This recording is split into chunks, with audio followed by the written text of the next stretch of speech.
There's 2 annoying puppies in here just for you. Hey, jeez. Timber, come here. Oh, scare the crap out of me. Dora, why are they getting so... They're getting office aggressive now that they're getting older. I'm like that.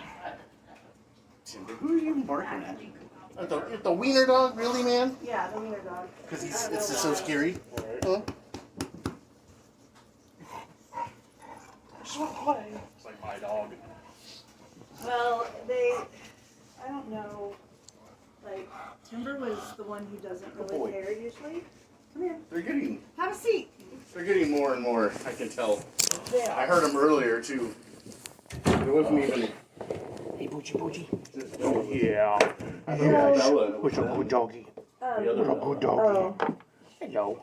so it's Bella and Timber. Bella's the black one, Nice. Timber's the wolf like one. I got a black one called Buddy. Hello. So, where do you work for your... So you know the old Nissan dealership across from the Dodge dealer? Right across from the street from the Dodge Yeah, dealer? there's the coffee shop. place in there. Yeah, the building behind there is the old Nissan dealership, but it's a hydraulic shop now.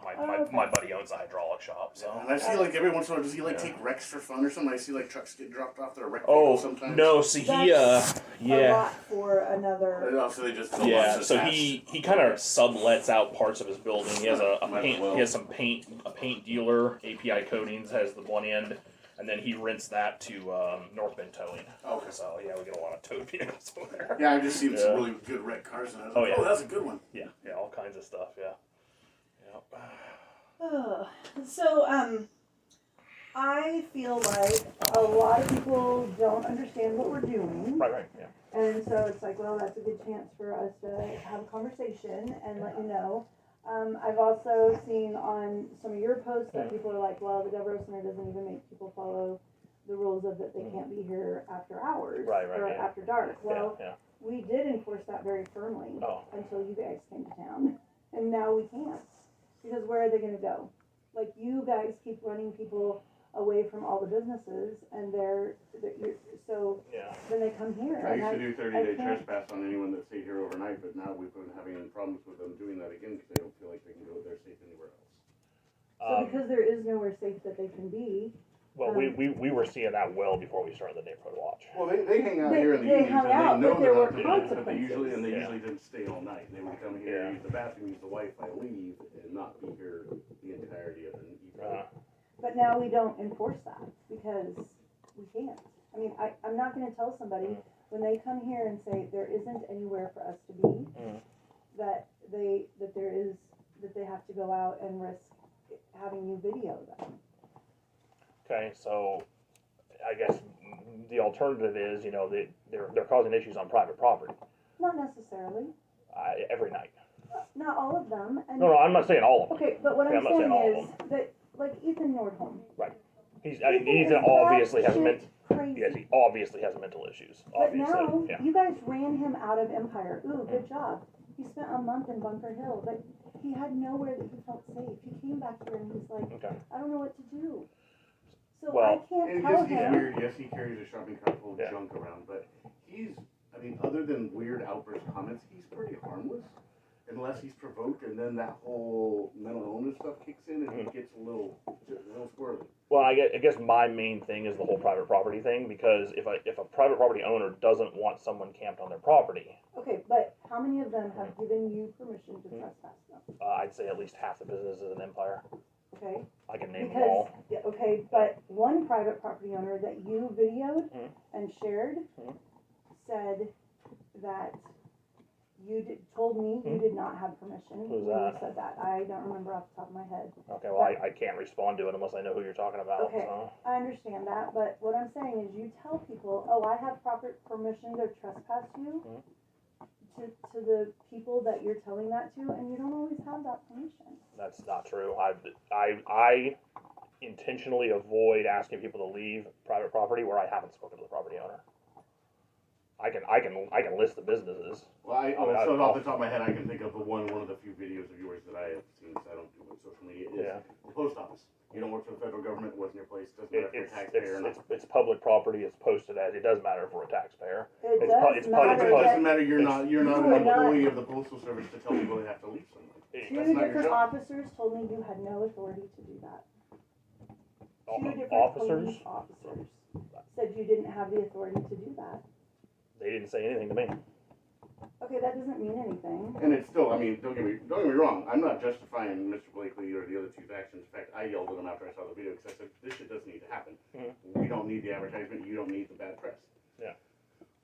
But coming and talking to us and letting us talk to them when we have leverage over them in some ways, or can, talk to them in a different way that maybe they'll understand, is a better approach than probably just blasting everything over social media for, and I will say, I have grown up here so I can say this, for the local uneducated redneck community to get all riled up and say, oh, let's just shoot them all or ship them off, or some of the comments I read on there. That doesn't help situations. See, I honestly, there's dumb people in any community, and I think honestly, I think that's insulting. I think it's absolutely insulting. How is it insulting? You're insulting people, many people who have, you don't like it if you're claiming that we are putting all homeless into a category, which isn't true.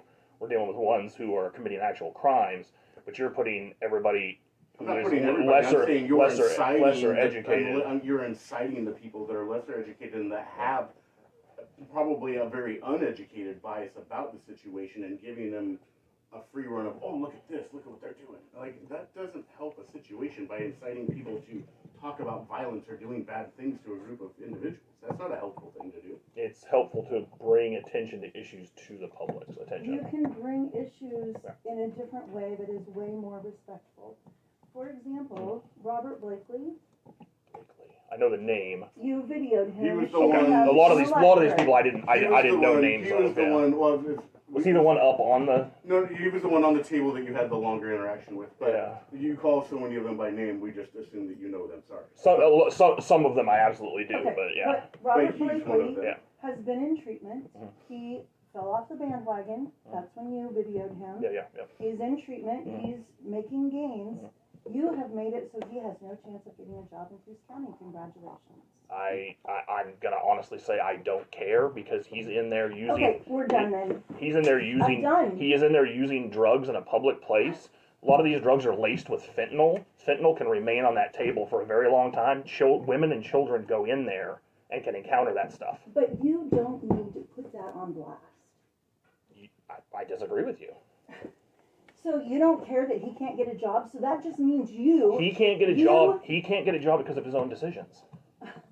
He was making poor decisions, yeah. He's turning his life around. Have you been given a second chance at anything in your life? No. Really? No, Nobody's because I've never made decisions like that. Oh. Congratulations. I haven't. I've never made decisions to be a drug addict, but I've made bad decisions in my life. Everyone does. I'm sorry, yeah, unless you are Christ, Yeah. you have made bad decisions, and somebody gave you a second somebody, chance. either a parent, a friend, or somebody has helped you with some situation at some point, so that's probably not a very accurate statement, I would say, because I doubt that you've just never had a hand up from anyone in your entire life. That doesn't really... Other than my parents, which is normal for parents, but no, I haven't. A school teacher never gave you a second chance? No, I don't think I ever got in trouble in school. I never failed a class in school. I'm not saying everybody's so you perfect. are Christ incarnate, I guess, because somewhere in your lifetime you've made a bad decision. I haven't made a bad decision that had a direct negative effect on my community. I have not. Okay. I mean, everybody makes bad decisions. You've never been speeding. You've Speeding? never sped. Well, that could make a direct negative impact on your community if you speed. So you're comparing speeding to drug use in the post office? There was an acute accident that happened yesterday south of town. Sorry. Ruined 2 cars. Mhm. And that was a direct negative impact because somebody was speeding. Yeah. You know that was a speeding issue? Pretty confident. Okay, well that's not an But answer to that. That's But neither here nor there. There are people who speed, cause accidents, and that is a direct negative impact on the community. I know somebody who was killed in a car accident that was a direct result of speeding. right, well, I mean, So you're obfuscating and you're trying to I'm compare. obfuscating Obfuscating. whatever. Oh my gosh. So this Matthew. is very interesting because I thought I was coming in here to get an idea of what your operation was, And I'm happy and that's to not do what that. that's not what this is. This is obviously a 2-on-1. No. You're doing things wrong. We don't like the way you're doing things, and change it. This is not Nobody what. said change anything. This We're is not offering what- different outlets. Of I'm things trying do. to help And you I've heard those outlets from understand. plenty of people. Okay, but you have never come and talked to me about any clients that are causing problems. Never. I have This is the actually first I have actually time. left voicemails on your phone system for people who have been in the lot at night when they're not supposed to be. I have not identified myself because I felt Well, it would be negatively held against me. So I intentionally gave dates, times, and if I knew who the person and the identification of the vehicle was. I've told people when we get messages with nobody's name, Mhm. we can't. What am I supposed to do with that? We already know who's on the parking You lot. publicly said that you review cameras. That when Mhm. you're not here at night, you review cameras when something gets reported. So I gave you the information you needed to review the cameras. You don't need a person's name to review a camera to find out if someone is out here when they're not supposed to be out here. Okay. But I can't How live do you here even 24 know? hours a day to make sure. Oh no, nobody I comes understand. That's why you There's have the literally cameras. people that know they're not allowed here, and then like 5 minutes after they see my truck leave, they'll show up. Totally understand that, I and can't that's control that. and that's I come from a security background, and that's why we have cameras. That's why we work with surveillance. You review the cameras, and we're like, oh, that's so and so's vehicle. He knows he wasn't supposed to be here. I had to review it later on. Okay, I mean, there's vehicles out there right now that have been here all night, multiple nights over the past few weeks, past couple months. Again, what did I tell you when we started the conversation? And anyone that stays a vehicle over, That it's- either there's some kind of underlying circumstance where I personally gave them permission for one night, if like their battery was dead or whatever it may be, they couldn't move it, or they did it without permission and they were spoken to the next day about it and said that happens, you'll get a 30-day trespass. Okay, That's all I can do. I'll just bring up one name in particular. Is Ronald Foster. Ronald Foster's been yelled at on multiple occasions for being here. Okay, so I mean, so why He's is not here during the day, you know this? he's here right now? He is here. Well, then, And he has been again, told there was like a 3-day stretch where he was here without permission and his car was broken down. I yelled at him about that. I said, if it happens, give me a trespass. As far as I know, this week, he has not been here overnight in his vehicle. I haven't There's seen it been this week, another but I haven't car. been out too much. There this was week. another female in a white car that was here that stayed overnight. I already jumped her, Right. and she got the same warning.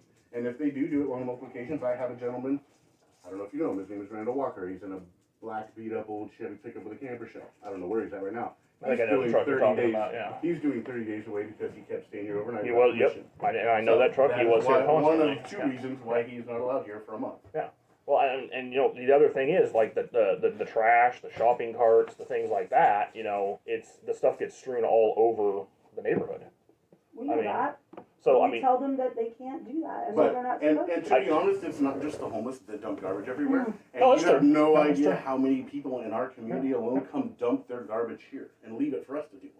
okay. Well, and that's on your property, and you have a right to deal with it. You have a right to have them cited, arrested, whatever. Well, You it's can like the identify them. services, I understand that. but Yeah, most of the time absolutely. I can't Yeah. because they do it either late at night or in the morning, and the cameras, we have cameras, yes, Yeah. but they're not always perfect. You don't have the perfect angle on a license Sure. plate or anything. Sure, else. I understand that. I come There's from. only so much I can do with the information that I have Yeah. when I have it. Well, and then the shopping carts. Every single one of those shopping carts is stolen, but you allow them to be brought onto your property. So What am I we supposed didn't. to do with we them? didn't Walmart used to- doesn't allow us Mhm. to pick them up and take them back. It's against their policies. They've told us that multiple times. And Because I was having them I've leave them had out on the edge of the property. me and my friends have picked up shopping carts and you just take them back to their property and leave them on their property. It's theirs. You They've take them told back. us not to do that. They've forbidden us from bringing them onto their There was a property. gentleman that wanted to start that because in Portland it's actually a pretty popular business. There was a gentleman here that was trying to start a business up to do that last I heard a few months ago, where he was going to return shopping carts and make contracts with the stores. But you have to have a contract with them to Yeah, be able to there's do that. it's like a business, and Okay. in Portland it's a Right. really good business. They get Well- like $50 a cart. I mean, if they don't want them returned, that's one thing, but it's still a stolen shopping cart. It I is. mean, And it's- they all know that, and I've explained to them, this stuff, you're not supposed to have this. Well, I don't have anything else. Well, for them, they don't care because they feel they need it more than the store. Right. I'm not saying it's right. I'm Yeah. just saying that's their... Well, and I think that comes down to my main problem with the way a lot of things happen here is we know that certain people, and I'm not talking about everybody, I am technically homeless myself. I live in my rig, okay? But this is a very small subset of either homeless or drug abusers or whatever. The ones committing the crimes, they commit a crime, but they get rewarded for the crime. It's like, you know they stole a shopping cart, but I'm just going to Well, So I'm gonna let him people bring it on the take shopping property, carts and I'm everywhere. Is that something I'm gonna punish every Okay, single person hang for? on. No, Let me because I let me can't control interject that. something. Yeah. We had people; they were required to leave their carts off our property, and we didn't allow them to bring them on until Base and Tackle Rob started videoing every day when he drove The by. shopping carts. Base and So tackle. now- Base and tackle. Rob didn't start videoing it until about a month ago. I don't have the exact date. Because I used to make them. Stop arguing. It was well. Stop, Tara, please. I understand you. It doesn't help any of us. It was well after we started our neighborhood watch group that he started videoing, and there were shopping carts everywhere well before that. Not on our property. That's not We true. didn't used to allow them here, and I would push them. I would personally push them out to the edge of the road off of our property. I have done that Hundreds of times. We I've done it recently too. changed our policy and said, fine, don't leave them in the road where it's an eyesore. Bring them up, put them by the building, line them up neatly, at least if you're going to do it, because that way it doesn't look like an eyesore for everybody. If you're going to do it, at least let's be somewhat organized about it, because you're not going to stop it. I don't care what you think you can do in the long run, or I can do by helping them in any way that we're doing. We are not going to change every one of their minds. There's so many of them that they don't believe in normalized society. See, they are. Oh no, I live agree their with you there. Yeah. life the way they want to live it. I agree with you, and that's why a lot of them choose to live on the street. Some of them don't. Most of them don't want to be out there.